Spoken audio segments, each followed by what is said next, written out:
Now, I could sit up there and say that Colin Kaepernick came across as hypocritical when he acknowledged publicly that he doesn't vote. I still feel that way. That is what it is. But I never said the man doesn't deserve a job.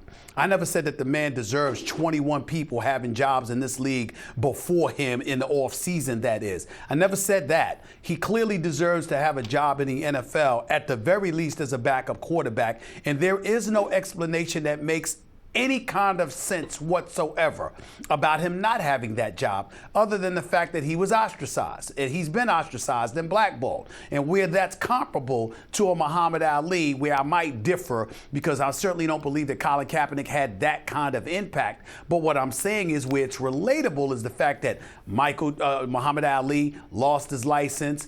Clearly they wouldn't allow him to fight and to earn an honest living. And back then, the racism was clearly more overt than it may be today, and as a result of that reality, it's going to be a tad bit different in that regard. But when you look at what's transpiring with Colin Kaepernick as we speak, and this inability to acquire work, in a profession where you have clearly proven you deserve to have a job. And then you see the Blaine Gabberts of the world and others who are out there employed and getting a paycheck while Colin Kaepernick can't find one. And then you take into account what Mara for the New York Giants said in terms of the heat and the vitriol, in terms of written letters and emails and beyond, exposed to him if he even thought about bringing Colin Kaepernick to the New York Giants.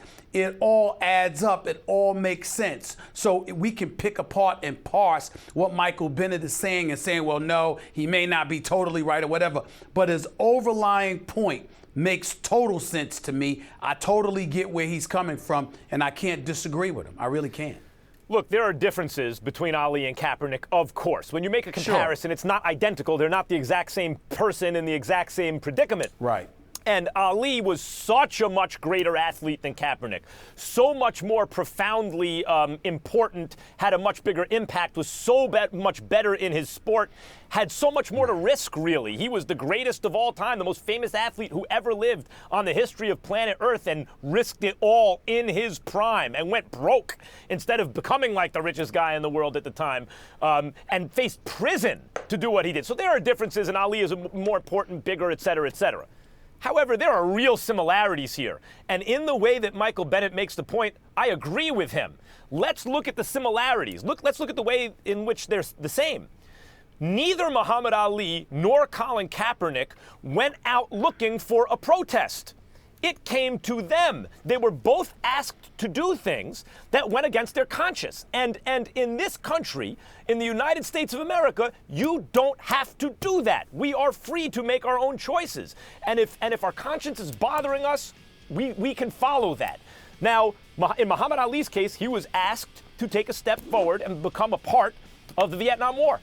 And he was against it on religious and moral and ethical principles. And he refused to take the step. And he faced 5 years jail time, ultimately, but was vindicated in a Supreme Court case.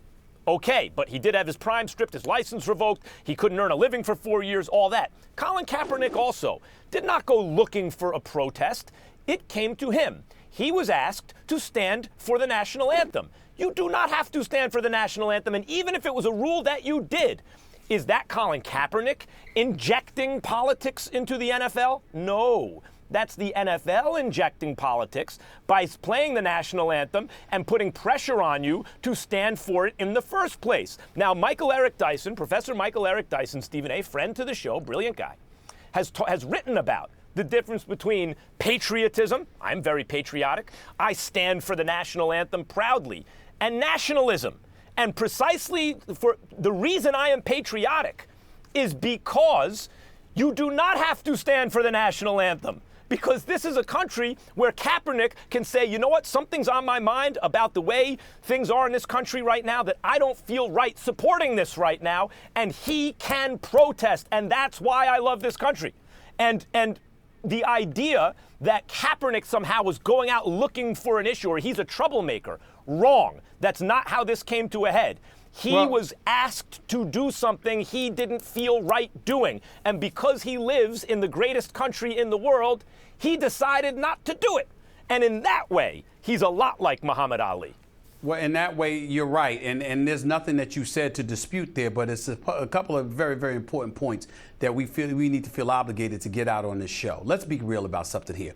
There is such a thing as consequences. My man Joe Madison on his Sirius XM show every morning from 6 to 10 a.m. on the Urban View Channel 126 always sits there and says, nothing worth achieving gets accomplished without sacrifice. So you got to know what you're sacrificing, okay? Muhammad Ali knew exactly what was going to happen to him when he decided not to participate in the Vietnam War. He knew what was coming. He knew he would be arrested. He knew he probably would have his boxing license revoked. He knew those things that were coming down the pike.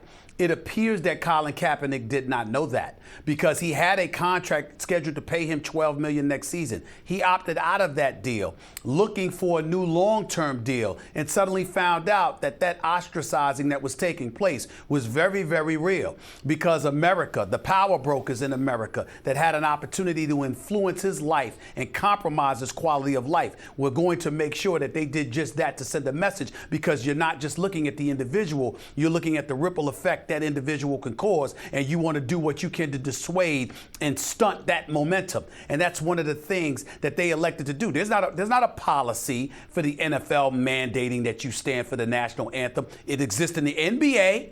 It does not exist in the NFL. And the NFL strongly encourages you to do it. The NBA mandates that you do it. And so if you're Colin Kaepernick, what we have to point out is, even though his intent may have been honorable because he wanted to bring attention to racial injustices and beyond taking place in this country, the fact of the matter is it appears as if he had no plan. And when you have no plan, there's nothing to execute.